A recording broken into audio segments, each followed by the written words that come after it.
Salam dostlar. Bugünkü mövzumuz artıq C#'ın ilkin kod tərəfinə girişdi. Keçən dəfə yəni biz belə bir xatırlatma baxımından deyim ki, hər hansı bir proqramlaşdırma dilini öyrənəndə onu 3 istiqamətdə öyrənmək lazımdır. Birincisi, o öyrəndiyimiz dilin, öyrəndiyimiz proqramlaşdırma dilinin hansı tərcüməçi növlərindən istifadə edədiyini yaxşı bilmək lazımdır. Hansı ki, bizdə o compiler'dır. Ondan sonra bizim istifadə edədiyimiz proqramlaşdırma dilinin yazılma üslubunu yaxşı qavramaq lazımdır. Hansı ki, bunun dilin paradigmalarını yaxşı qavramaq lazımdır. Ondan sonra da bir proqramlaşdırma dilinin konseptlərini qavramaq lazımdır. Konseptlərini qavramaq lazımdır ki, bu rahatlıqla onda hər hansı bir application yaza biləsiniz. Biz indi burada bu ilkin iki mövzu ki var, hansı ki, compiler'ın necə işlədiyini hər dərsdə keçdikcə bunlardan istifadə edəcəyik təbii ki. Ondan sonra proqramlaşdırma dilinin yazılma üslubları, hansı ki, paradigmalar dediğimiz paradigmalar ki var, biz onları bir neçə dərs sonraya saxlayırıq. Bunun da səbəbi nədir? Birinci, biz bir proqramlaşdırma dilinin konseptlərini öyrənəcəyik. Yəni, bir proqramlaşdırma dilində, məsələn, C#'da mən necə kod yaza bilərəm? İlkin etapda, yəni ki, basic hər hansı bir işi perform eləmək üçün necə bir kod yaza bilərəm, ondan danışacaq. Və bu konseptləri bitirdikdən sonra bu konseptlərin hardan qaynaqlandığını və bu bir proqramlaşdırma dilinin yazılma üslubunda bu konseptlər necə istifadə olunur, onlar haqqında danışacaq. İndi bir proqramlaşdırma dilinin öyrənilməsi lazım olan konseptlərdən əhəmiyyətli, önəmli mövzular hansılardır? Deməli, basic concepts desək, bunlar belə sadalayaq, variables, ondan sonra data types, ondan sonra operators, ondan sonra deyək ki, conditions, ondan sonra deyək ki, functions mövzusu, ondan sonra loops mövzusu var. Daha sonra və sırf C# üçün və ya obyekt yönümlü proqramlaşdırma dilləri üçün də class və obyekt də var. Hansı ki, bunları bura daxil etmək istəmirəm hələ ki.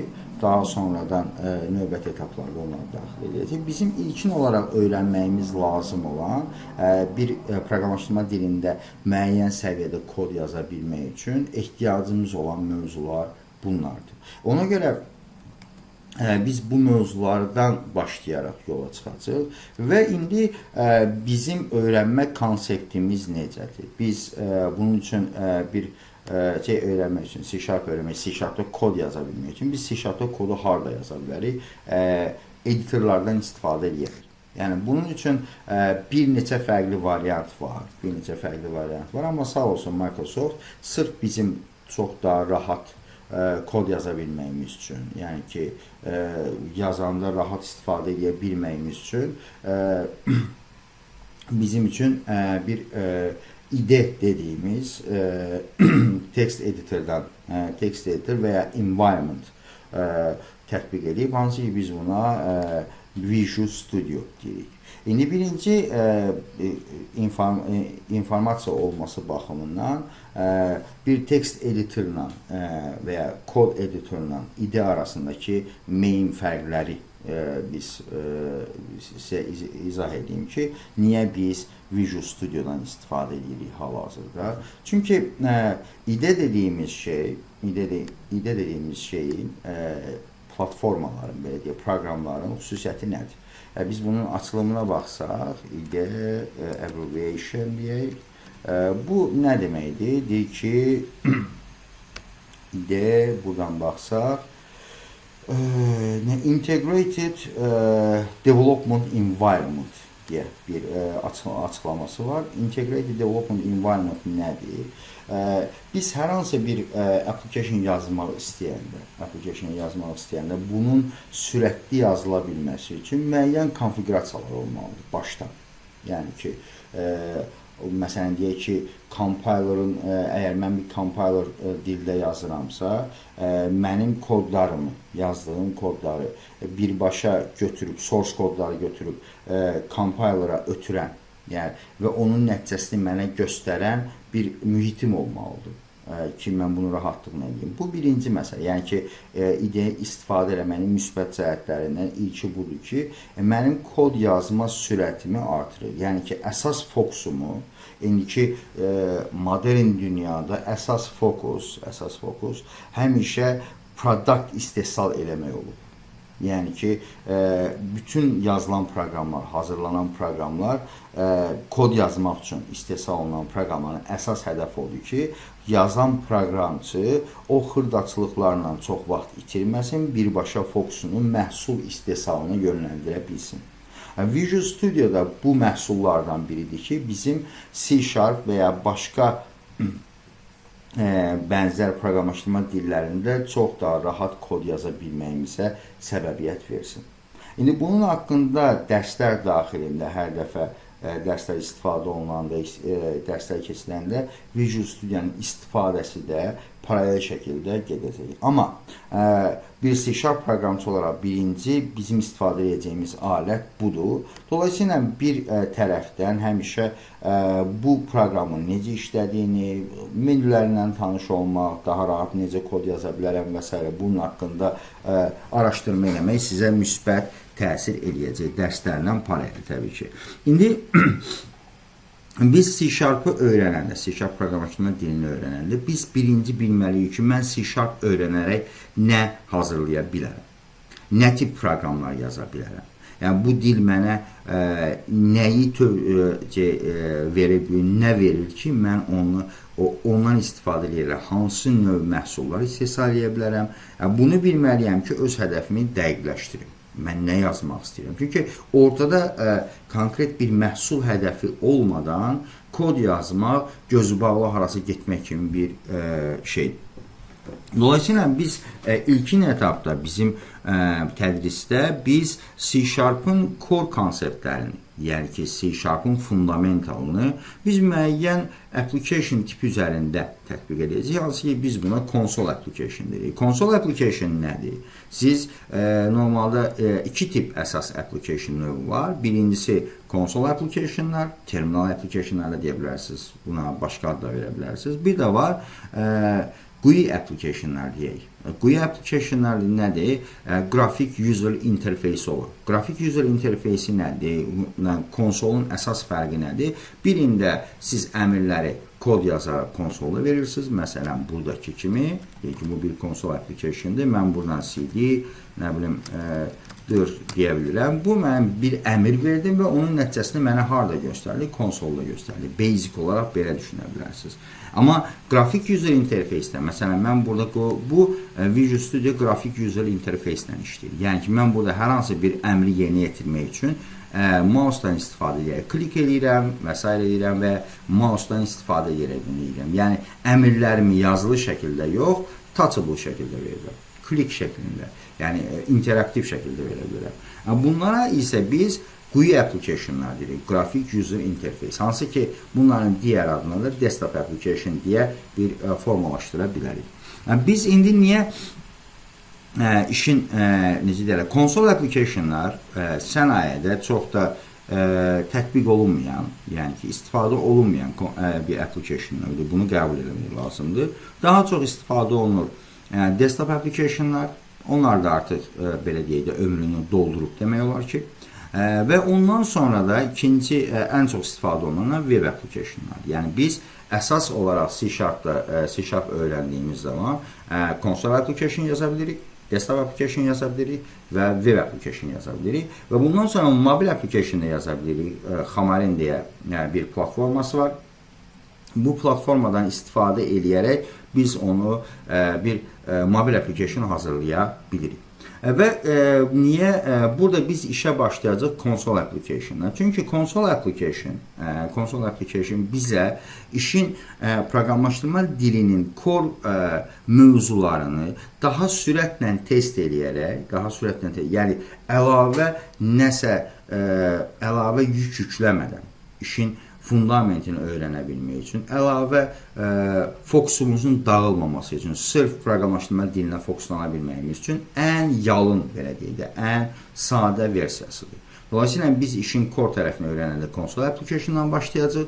Daha sonra biraz irəlilədikdən sonra desktop application'lar yazacaq və daha sonra da web application'lar hissəsinə keçəcək. Yəni əsas bizim məqsəd web application'lara qədər getməkdir, amma bura gedənə qədər bizim C#'ın mövzularını çox gözəl öyrənməyimiz lazımdır ki, rahatlıqla daha sonra desktop və web application yaza bilək.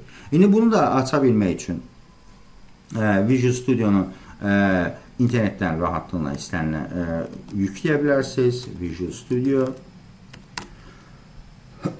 Microsoft'un öz saytından bunu siz özünüz yükləyə bilərsiniz. Hansı versiyasını istəyirsinizsə, bununla bağlı tövsiyəyə ehtiyac olsa onu da məlumat verə bilərsiniz. Burada 3 dənə şey var. Community, Professional, Enterprise.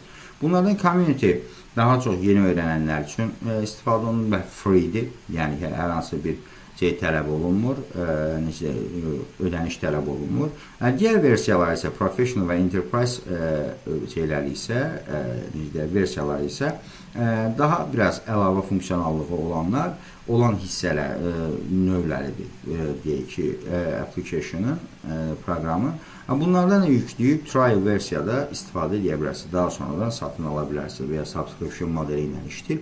Onlardan ala bilərsiniz. Amma ilkin başlanğıc etibarilə buna ehtiyac qalmadan birbaşa community versiyası ilə də başlaya bilərsiniz işə. Və siz bu proqramı açdığınız zaman bizim ilkin hədəfimiz hələ çox detalına getmədən, yəni ki, işin detalına getmədən fokuslanırıq biz hal-hazırda nəyə? C#'ın core mövzularını öyrənməyə. Çünki bunu öyrəndikdən sonra biz bu ilə paralel olaraq Visual Studio'dan biz daha necə rahat istifadə edə bilərik və s. o mövzulara da deyəcəyik. Və burada ilk start olaraq başlayırıq console application-dan, console application yaratmaqdan və siz proqramı açdığınız zaman belə deyək, new project açırsınız burada, create new project və ya var olan proyekt varsa onu buradan aça bilərsiniz.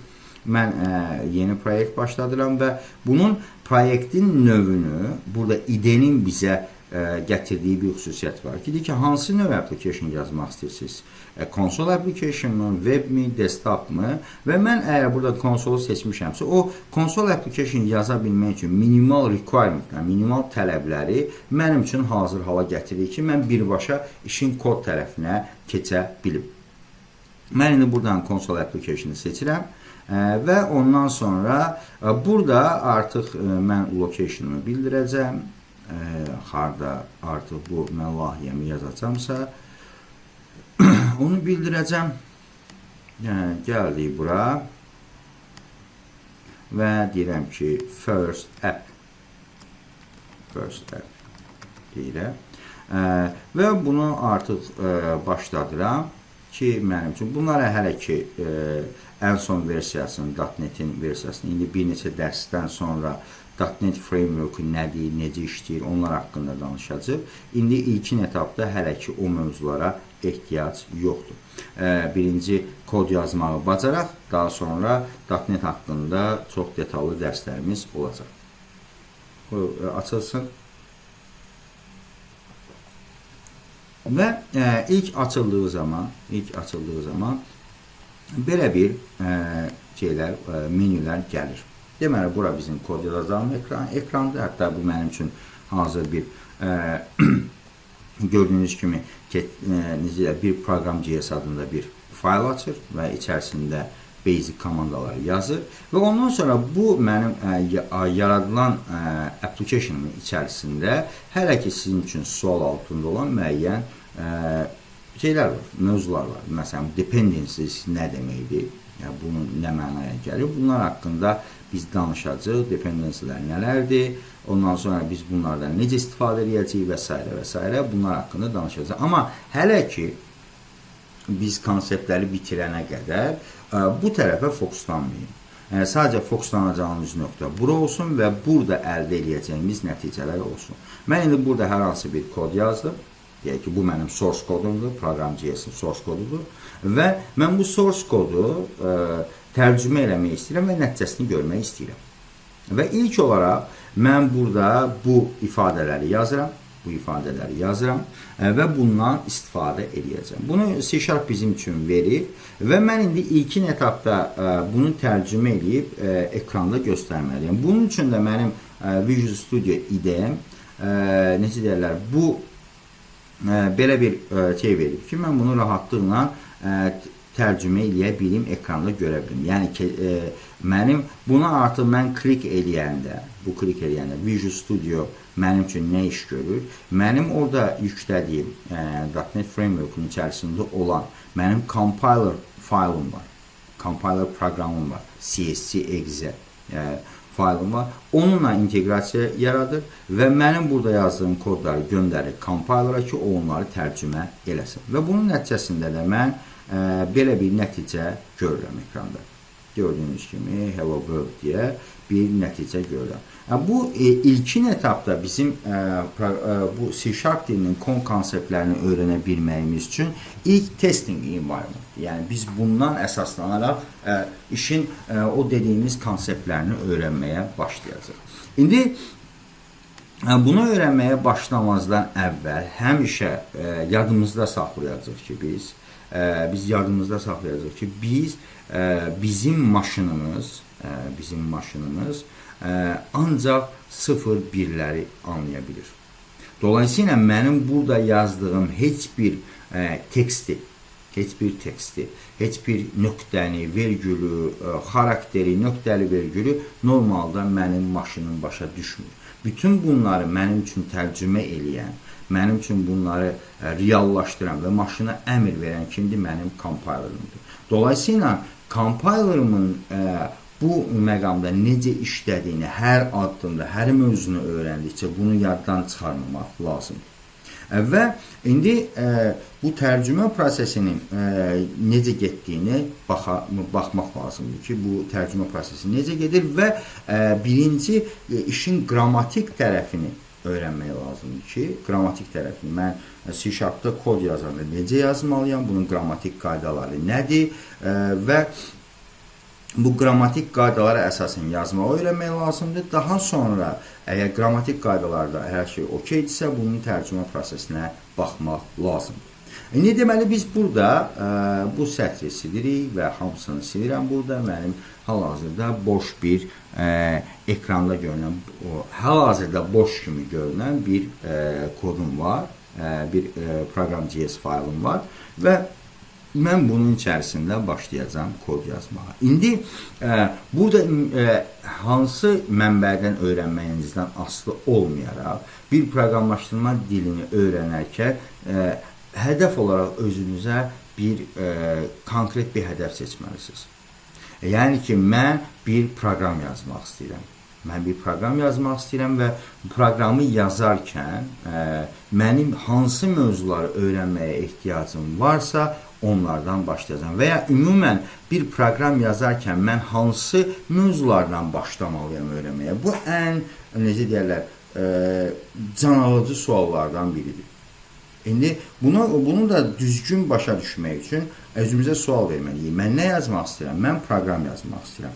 Proqram dediyimiz şey nə idi? Məhsul idi. Yəni, mən birinci məhsulumu özümdə təyin eləməliyəm ki, mən nə eləmək istəyirəm.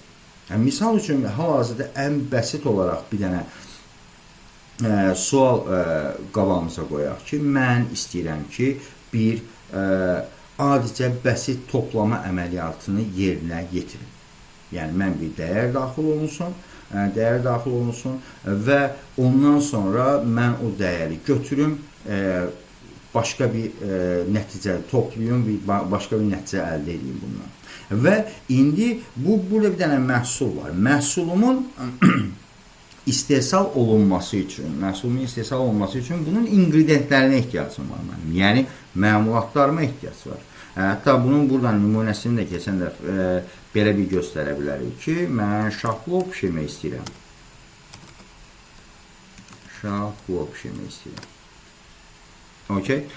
Və bunun reseptinə baxıram mən. Buradan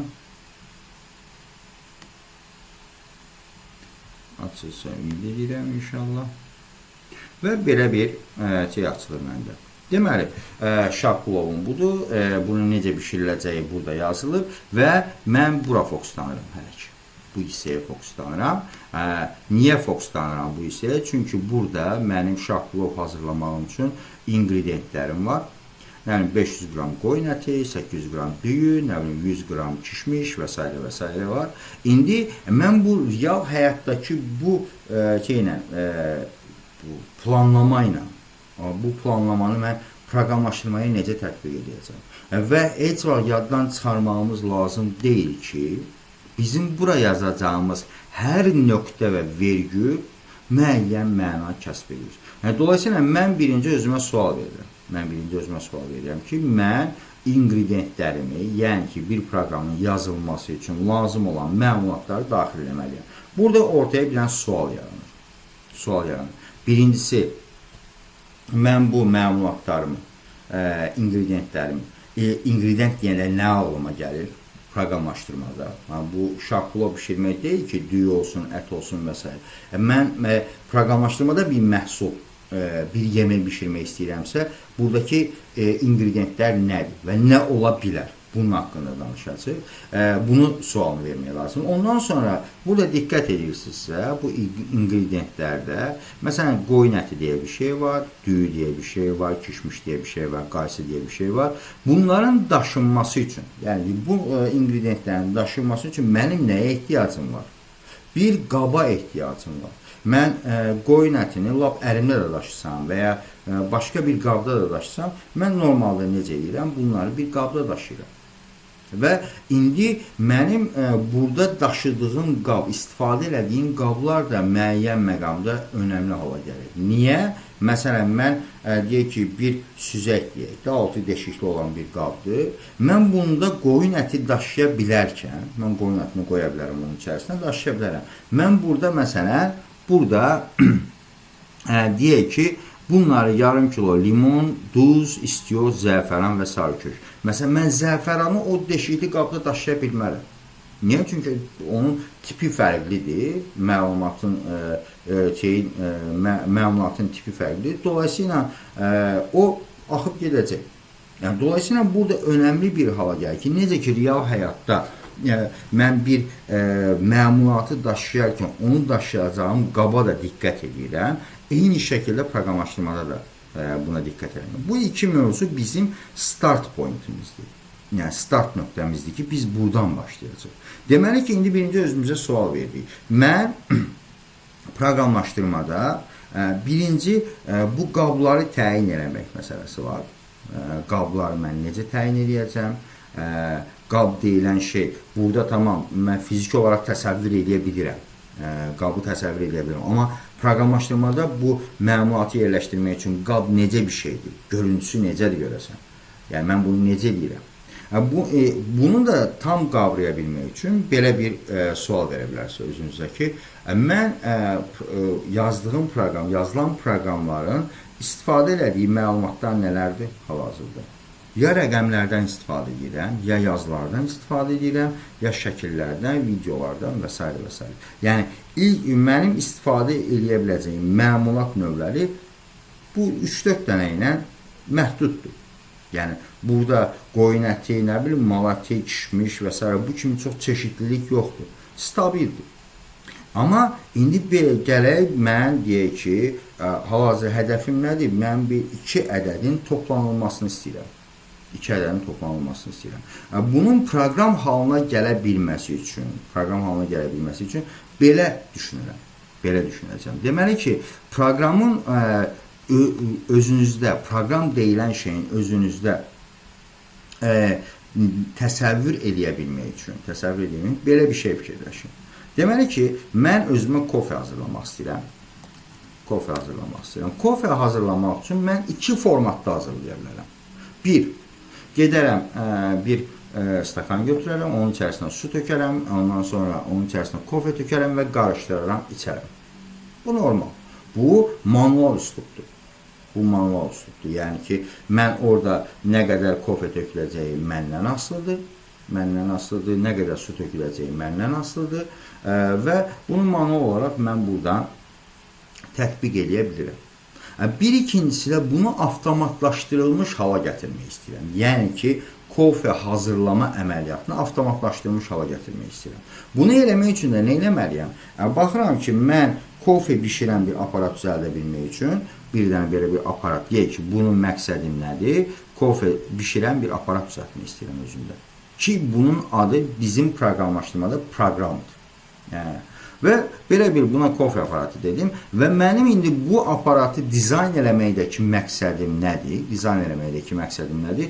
Mən burada elə bir qurğu yaradım ki, mən bu qurğuya su və kofe tökəndə o mənim üçün kofeni hazırlasın, hazır şəkildə mənə versin. Bu indi proqramı hazırlaya bilmək, bu qurğunu hazırlaya bilmək üçün mənim nəyim lazımdır? Birinci, özümdə qərar verir. İki dənə ingredientim var. Nə var? Kofe və su. Mən bu aparatın içərisində bu kofe və suyun qoyula bilməsi üçün, bir yerdə saxlanıla bilməsi üçün bir yer müəyyən eləməliyəm.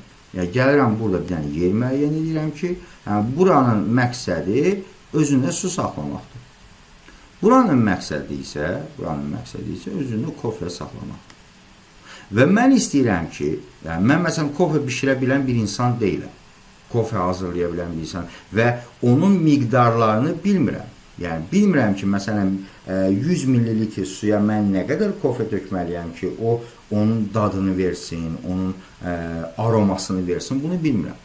Dolayısıyla mən bundan proqramdan istifadə, aparatdan istifadə edirəm. Çünki o aparatda konkretləşdirilir ki, burada müəyyən bir qab var, bunun müəyyən bir həcmi var. Və bunun manualında, kofe aparatının manualında belə bir şey yazılır. Deyir ki, bu qabı doldur suyla, bu qabı da kofe ilə doldur, gerisini mən hazırlayacağım. Və indi mən bunu hazırladım.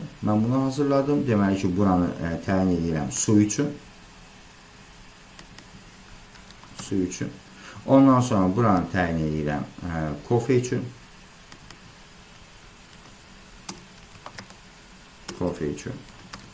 Baxın. Yəni, suyu qoyacağım qab və kofeni qoyacağım qab. Və bunlar o proqramın, aparatın üzərində bunlar qeyd olunub, adları qeyd olunub. Bura su üçündür, burada kofe üçündür. Və ondan sonra bunlar bir qabdır və bunların bir dənə şey var, birləşdiyi bir nöqtə var. Burada bir dənə o aparatın içərisində müəyyən bir hissə var.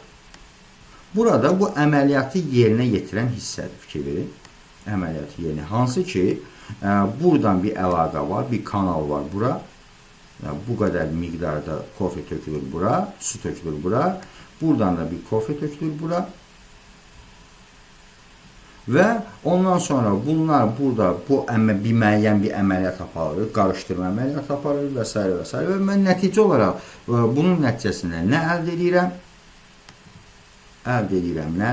Deməli, bir dənə kofe. Hazır kofe məhsulu əldə edirəm. Yəni, bu artıq mənim nəyim olmuş olur? Məhsulum olmuş olur. Deyək ki, bunu da bir məhsul olaraq dizayn edirik.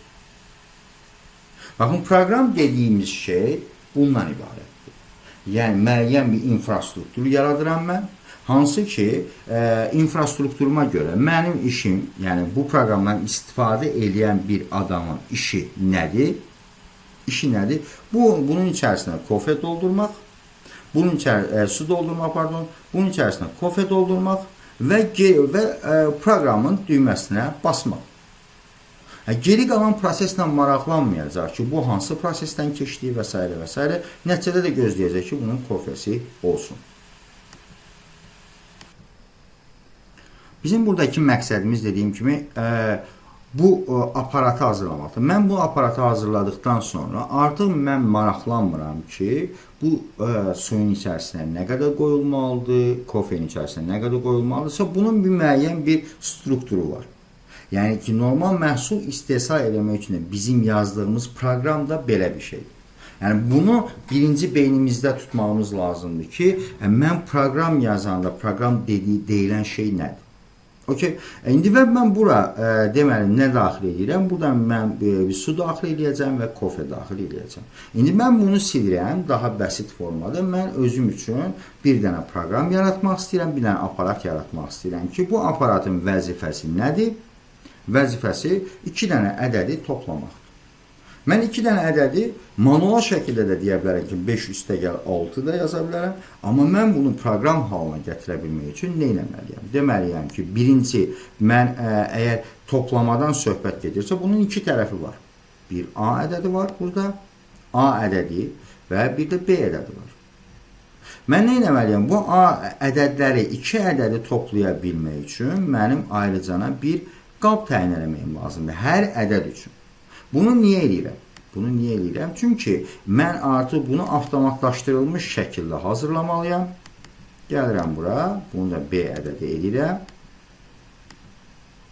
Və ondan sonra mən nə etməliyəm? Mən nə iş görmək istəyirəm? Bu ədədləri toplamaq istəyirəm. Düzdürmü? Yəni bunlar üçün də bunların toplana bilməsi üçün mən burada bir dənə ayrıca bir dənə proses yaradacağam. Deyəcəm ki, bu prosesdə nə etsin? Buradakı mən nə edəcəm? Burayla əlaqə yaradacağam. Burayla əlaqə yaratdım. Baxın. Və burada dedim ki, buna da bir özüm üçün ad verdim. Yəni ki, bunun da vəzifəsi nədir? Baxın. Buna C dedim və ya cəm dedim. Hər nəysə. Və bunun da vəzifəsi nədir? Mənim buradakı ədədlərimin içərisində nə varsa, məhsullarından nə varsa, məmulat nə varsa, onları toplasın bir yerdə. Bunların üzərində bir əməliyyat aparsın, bir proses aparsın. Və onun nəticəsində mən buradan deyim ki, bu proses aparsın və nəticəsini mənə məhsul olaraq versin. Yəni, mən burada məhsulumun necə olacağını əvvəlcədən təyin eləməliyəm ki, mən ekranda nə görmək istəyirəm. Yəni, bu aparatı işə saldım. Okay. Və bu aparat müəyyən əmrləri icra edəcək və nəticə verəcək mənə. Nəticə necə bir şey olmalıdır? Mən indi burada deyə bilərəm ki, sadəcə toplasın, rəqəmi mənə göstərsin. Desin ki, məsələn deyək ki, 5 üstəgəl 5 və 6-nın cəmi sadəcə 11 rəqəmini göstərməsini istəyə bilərəm. Və ya istəyə bilərəm ki, istifadəçiyə göstərsin ki, deyə bilər ki, rəqəmlərin cəmi 11-dir. Və ya deyə bilər ki, A ədədinə nə daxil eləmişəmsə, desin ki, A ədədi ilə B ədədinin cəmi 11-dir. Bu şəkildə bir nəticə. Yəni, bu nəticəni mən öncədən bilməliyəm ki, öncədən qərar verməliyəm ki, mən necə nəticə istəyirəm ekranda. Necə nəticə görmək istəyirəm ekranda, bunu da mən öncədən təyin etməliyəm. Və əgər mən bu infrastrukturu hazırlamışamsa, mən artıq buna proqram deyə bilərəm. Əks halda bu proqram olmaz, bu bir aparat olmaz. Dolayısıyla mən indi burada proses necə olacaq? Mən bu A qabına bir dənə dəyər qoyacam. Məsələn 5, bura 6. Bu avtomatik nə edəcək? Artıq mənim proqramım baxmır ki, mən bunun içərisinə 6 mı yazmışam, 5 mi yazmışam, 4 mi yazmışam. Bu nə edir? Bunun içərisinə qoyulan nə məhsul varsa, onu götürür, tökür bura, bunu da tökür bura, nəticəni mənə burada göstərir. İndi burada diqqət edəcəyiniz bir dənə nöqtə. Bayaqki, məsələn, kofe aparatı məsələsində biz deyim, bir şeyə diqqət elədik ki, mən əgər bunlarda, bu təyin elədiyim qablarda ki, biz bundan sonra bunlara dəyişən və ya variable deyəcəyik, bunların iki konsepti ola bilər. Birincisi, bu qabların müəyyən bir həcmi olmalıdır. Eləmi? Müəyyən bir həcmi olmalıdır. Ya müəyyən sabit bir həcim deyə bilərəm. Yəni, öncədən proqram yazanda qərar verə bilərəm ki, bu A qabının içərisinə istənilən dəyəri mən daxil edə bilərəm. Ya bu hədəflə gedəcəm, ya da deyəcəm ki, yox, buna ancaq müəyyən çərçivədə, müəyyən limitlər daxilində ədədlər daxil edə bilərsən. Niyə? Çünki mənim burada dizayn elədiyim proqram bunu məndən tələb edir. Və C# kimi compiler proqramlaşdırma dilləri deyir ki, yəni mənim üçün önəmli olan birinci proqramın konseptin düzgün təyin olunması lazımdır. Yəni ki, aparatın düzgün, o aralarındakı bağlantılar düzgün olmalıdır. Hansı ki, biz buna intelligence deyirik proqramlaşdırmada. İkinci bir məsələdə, burada mən bilməliyəmdir ki, sənin nəticənin maksimum həcmi nə qədər ola bilər. Yəni ki, buradakı məhsulun həcminin nə qədər olduğunu mən bilməliyəm. İndi burada həcmdən də söhbət düşmüşkən, biz bir proqramlaşdırma dilində həcm və ya ölçü vahidindən danışanda ilk ağlımıza gələn nədir? Bir bitdir. Yəni, bu nə deməkdir? Mən hər hansı bir rəqəmdən, ədəddən danışıramsa, bunun bir yaddaşda tutacağı bir yer var. Bunu biz necə hesablayırıq? Onun ikili say sistemindəki qarşılığına baxırıq. Çünki o ikili say sistemində hər 0 və ya 1 bit deməkdir. Transistorun saxladığı dəyər olaraq deyirik bunu. Və ona görə bunu saxlamaq üçün, bu dəyəri, bu A ədədini saxlamaq üçün neçə dənə transistora ehtiyacım varsa, bu mənim ölçü vahidim olmuş olur.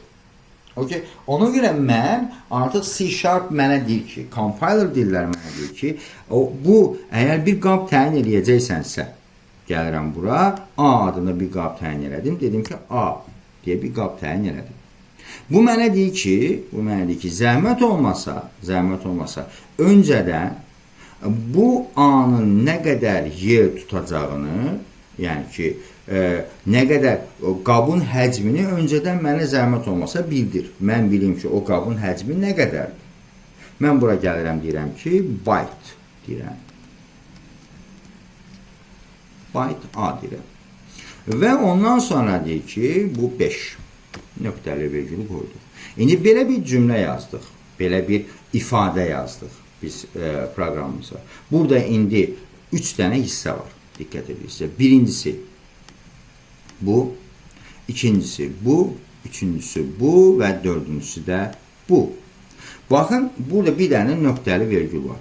Yəni, bunu çox detallı şəkildə analiz eləmək lazımdır ki, çünki mən öncədən bilirəm ki, mənim proqramım, mənim maşınım nə nöqtəli virgül başa düşür, nə 5 başa düşür, nə bərabərli başa düşür, nə A başa düşür, nə də byte başa düşür. Okay? Yəni, dolayısıyla mən bunu yazıb göndərirəm tərcüməçiyə, bu tərcüməçi mənim üçün tərcümə edir. Və mən burada qrammatik olaraq yazdıqlarımın nə məna kəsb elədiyini bilməliyəm ki, ona görə tərcüməçiyə düzgün instruksiya göndərə bilim. Deməli, burada bu byte dediyim ifadə, bəsit olaraq biz buna deyirik ki, bu byte yazanda artıq mənim compilerim bilir ki, bundan sonra yazacağım ifadə, məsələn, A ifadəsi, bu nədir? Onun adıdır. Yəni ki, təyin elədiyim qabın adı ki, biz buna variable deyəcəyik. Və ondan sonra bu 5 o qabın içərisinə aktiv şəkildə proqramın içərisinə daxil edəcəyim məlumatdır, 5-dir. Ondan sonra buradakı bərabərdir işarətinin mahiyyəti nədən ibarətdir? Bu neyniyir? Deyir ki, zəhmət olmasa A qabının içərisinə 5 dəyərini götür qoy və o artıq mən bunu təyin elədikdən sonra deyir ki, birinci bunun tərcüməsini desək, deyir ki, zəhmət olmasa müəyyən həcmdə, indi birazdan baxacaq byte deyilinə nə qədər həcmlə danışırıq, hətta burada göstərək onu. C# byte data type. Baxaq. Hətta burada görsək, baxın, bu nədir? Buradan baxaq.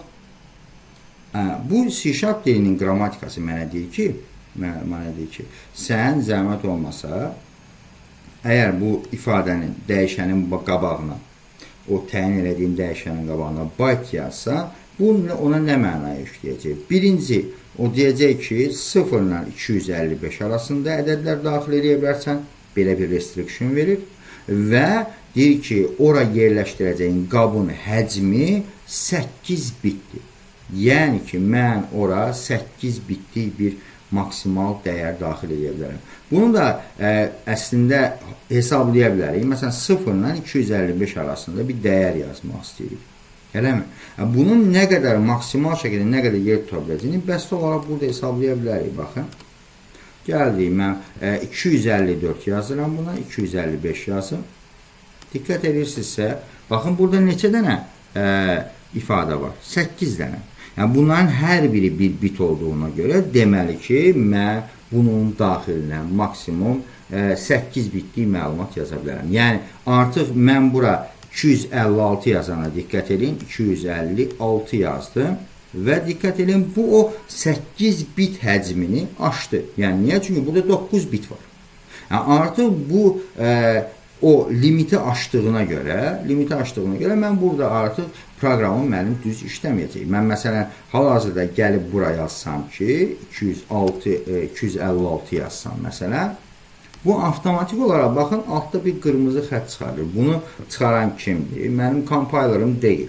Bu sadəcə Visual Studio Editor'dur ki, mənə deyir ki, bax, bu əslində IntelliSense prosesində bunu yoxlayır ki, sən byte yazmısan, amma byte'ın tələblərinə uyğun olaraq dəyər daxil eləməmsən. Sənin daxil elədiyin dəyər o byte'ın həcmini keçir. Bu sadəcə bizə bir uyarı mahiyyətində, yəni xəbərdarlıq mahiyyətindədir ki, mən özümü düzəldə bilim.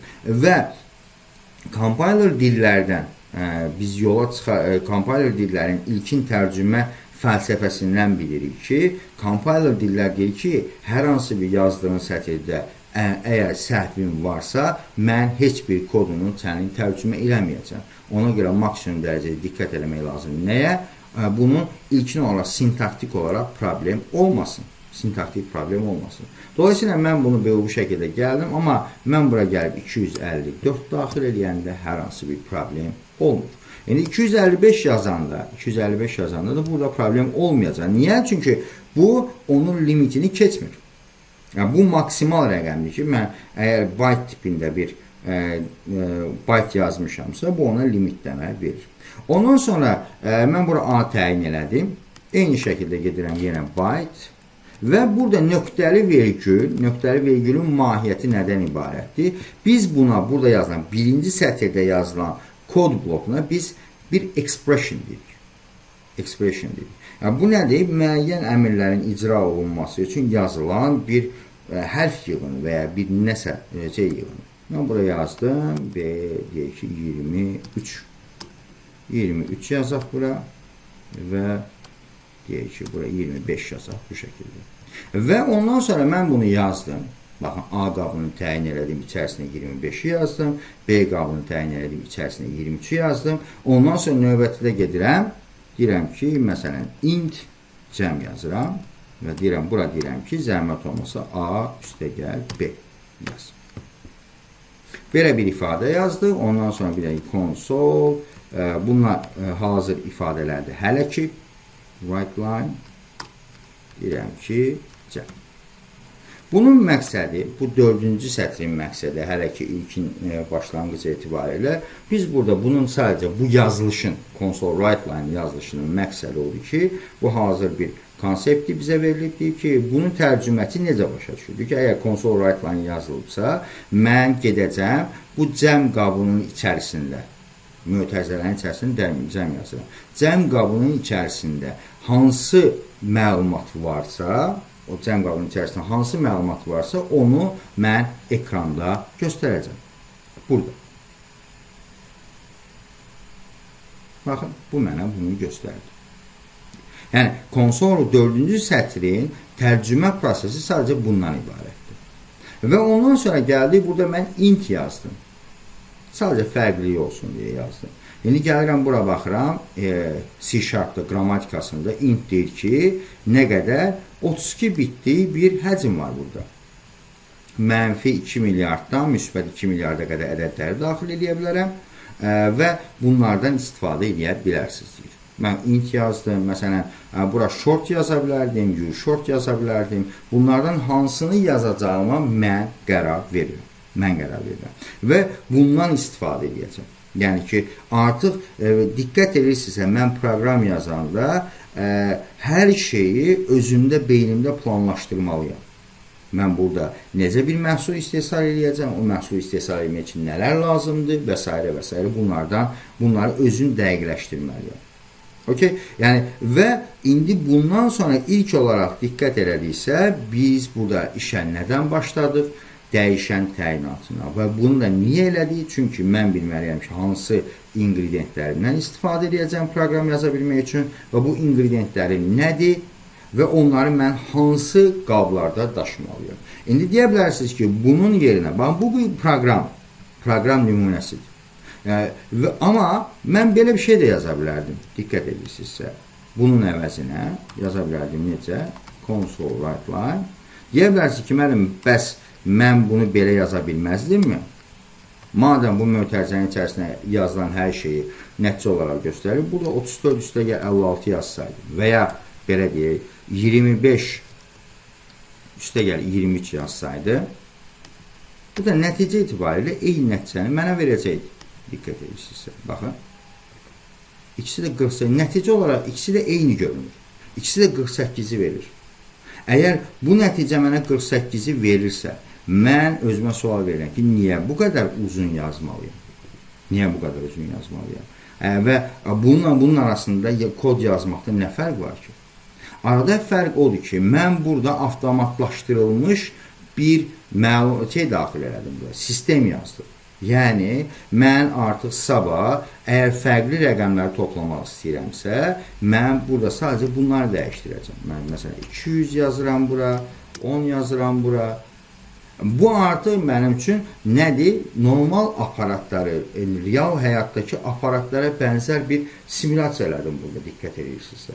Yəni, bir qabıma, onun içərisində məlumat doldururam, o mənim üçün avtomatik olaraq hesablayır. Mənim işimi hesablayır. Yəni, dolayısıyla bu aradakı fərqi bizim ilkin olaraq başa düşməyimiz lazımdır kod yazarkən. Yəni, bu fəlsəfə ilə yola çıxanda bizim sonraki mövzularımızda da hər hansı bir problem olmayacaq. İndi bugünkü mövzu bu qədər, növbəti mövzularda görüşənə qədər.